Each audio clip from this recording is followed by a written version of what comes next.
finished moving out yet? We're just about to leave. Good, you're quick. We'll move our stuff in right away, too. My brother-in-law Michael and his family seemed to have it all planned. The moment we left our family home, they moved their stuff in, settling in as if they owned the place. Did we do the right thing letting them in? When I vent my concerns to my husband, he simply laughs. Don't worry, let them have their fun. It's them who will come crying to us later. Sure enough, a few months later, Michael called us in a panic. I couldn't help but laugh at their grand misconception. My name is Mary. I met Joseph in college, a senior who was a year older than me. The 1-year age gap felt significant at the time, and Joseph, being so reliable, looked truly dependable. As my feelings for Joseph grew, I confessed to him. Fortunately, Joseph felt the same way, and we started dating. Even after graduation and starting our jobs, our love continued to grow. We couldn't live without each other. Joseph proposed during our 5th year of work. I was thrilled, but nervous about meeting his parents. Joseph, your dad runs his own business, right? And your mom comes from a wealthy family. Will they be okay with someone like me? Joseph reassured me with a smile. You're thoughtful, and most of all, kind. They'll love you. Boosted by his confidence, I nervously introduced myself to his parents. So you're Mary. We've been looking forward to meeting you. You're as cute and competent as Joseph said. Has Joseph been any trouble to you? No, not at all. Joseph has been so kind to me. Just as Joseph predicted, both his dad Daniel and mom Linda welcomed me warmly. You feel like you've been our daughter forever, they said. If we ever had a daughter, she would have been just like you, they added. I sincerely shared with my in-laws. I also think of Daniel and Linda as my own parents. After our wedding and honeymoon, Joseph and I were in a rush to find a new place as our current condo lease was expiring. That's when my father-in-law made us an offer. Actually, I'll be traveling overseas for a few months starting next month. It's a pretty laid-back job, so I was planning on taking my wife along for some sightseeing. Why don't you live in our house while we're away and take your time finding a new place? Really? That would be amazing. For us, struggling to find a good property, it was an offer we couldn't refuse. If you don't find a place you like, you can continue living here. I didn't miss the words of my mother-in-law, spoken with a hint of reserve. I'd be so happy if we could. Is that really okay? Are you sure you're all right with that, Mary? Living with your mother-in-law and all? I think of you, Linda, as a real mother, not just my mother-in-law. Joseph's family home is quite a mansion with multiple rooms. Although not built for 2 families, it's more than spacious, with guest restrooms and 2 bathrooms. There's only 1 kitchen, but it was easier for me to alternate cooking for 4 people with my mother-in-law than preparing meals just for the 2 of us. We had a good relationship with my in-laws, so there were only benefits to living with them. We gratefully accepted their offer and started our new life in Joseph's family home. After we moved, they hosted a housewarming party and invited all the relatives. You're the guest of honor, just sit and enjoy, my mother-in-law told me. But I found it equally enjoyable to hear stories from relatives I usually don't get to see. You really found a considerate woman, Joseph, the relatives would say. Each time my mother-in-law and I exchanged smiles. Then I realized something was off. Joseph's older brother wasn't there. Joseph is the 2nd son, and he has an older brother named Michael, 2 years his senior. While most of the relatives showed up, Michael and his wife were noticeably absent. Daniel, where are Michael and his wife today? I asked my father-in-law.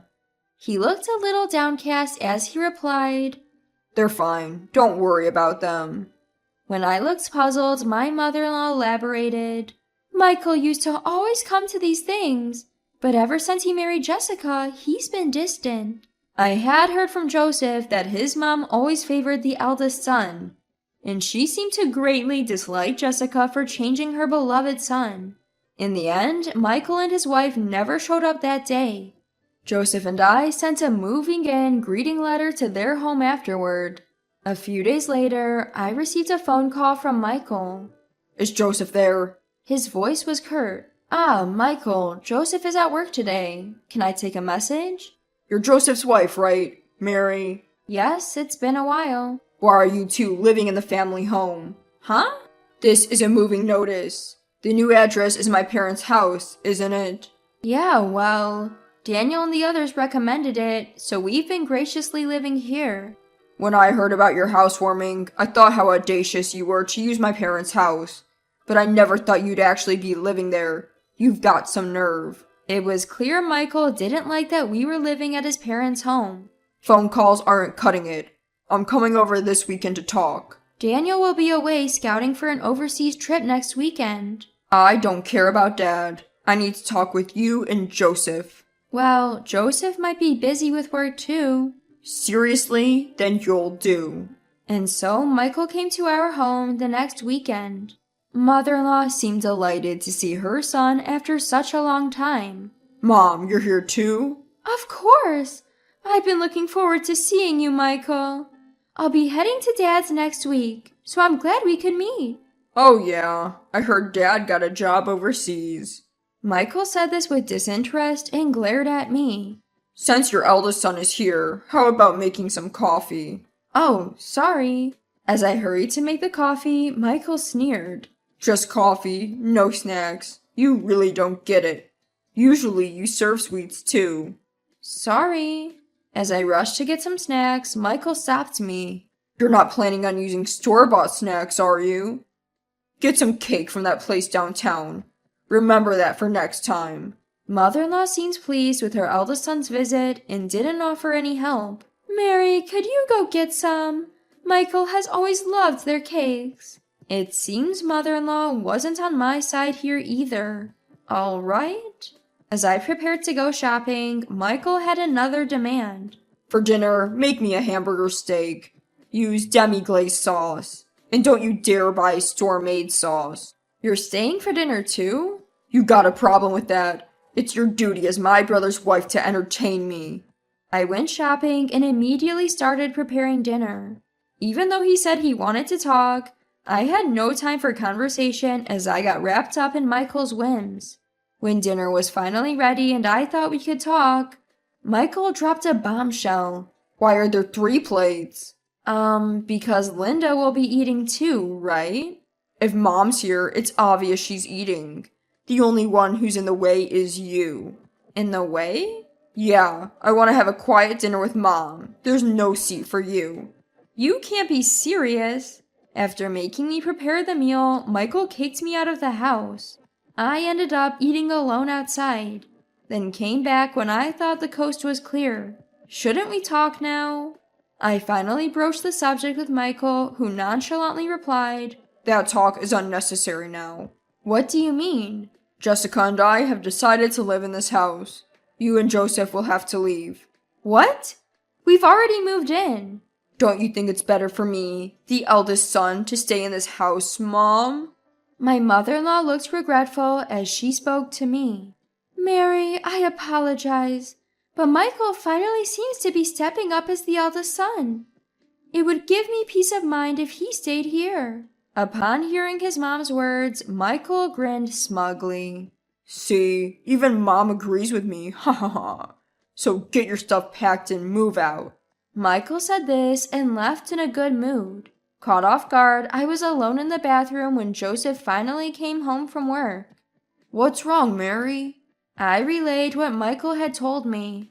Michael said that? I can't believe he'd treat you so poorly. Joseph was furious and reported the situation to his father overseas. After talking to his father, Joseph said to me, I'm sorry you had to go through this. Let's move out and live on our own. Encouraged by Joseph, I started packing our belongings. Just when we were about to leave, Michael called. Are you done moving? We're about to leave. Good, you're quick. We'll be bringing our stuff over soon. As soon as we left, Michael and his family moved their belongings into the house, acting as if it were their own. Did we make the right choice? Seeing Michael and Jessica do as they please, I couldn't help but complain to Joseph. Don't worry about it. Let them do what they want. They'll be the ones regretting it later. And just like Joseph said, a few months later, Michael called us in a panic. Hey, Dad and Mom just contacted me. They said they're coming home from the airport. What's going on? Isn't it obvious? Their assignment overseas is over, so they're coming back. I thought they'd be staying there for a while. I didn't hear anything about them coming back. I thought this house was handed down to us. Originally, we planned to live together once they returned. You knew that when you pushed us out to live here, didn't you? Jessica would never agree to live with them. But their belongings are still in the house, right? Where did you think they'd live once they got back? Michael got defensive. I thought they left the stuff they didn't need here. You sold it? You sold their belongings? Yeah, Jessica said we should make money off it if it's not needed. My in-laws had left behind valuable items like jewelry and watches. If they sold those, it would sum up to a lot of money. So, where's the money now? It's gone. We spent it like a bonus. What happens if they find out? I guess it's only a matter of time then, ha ha ha. Damn, what should I do? Mary, can you come over and help? Help? Why should I? So you're Mom's favorite over Jessica, aren't you? Help me out by making it look like Jessica instigated all this. Protecting the eldest son is the duty of a brother's wife. Don't kid yourself. No way I'd ever lift a finger for a disrespectful couple like you. Please, I apologize for everything up until now. An apology won't change anything. You should atone for your own mistakes. That's the role of the eldest son, isn't it? Haha. Ignoring Michael's pleading voice on the other end of the line, I hung up the phone. Then I talked to Joseph.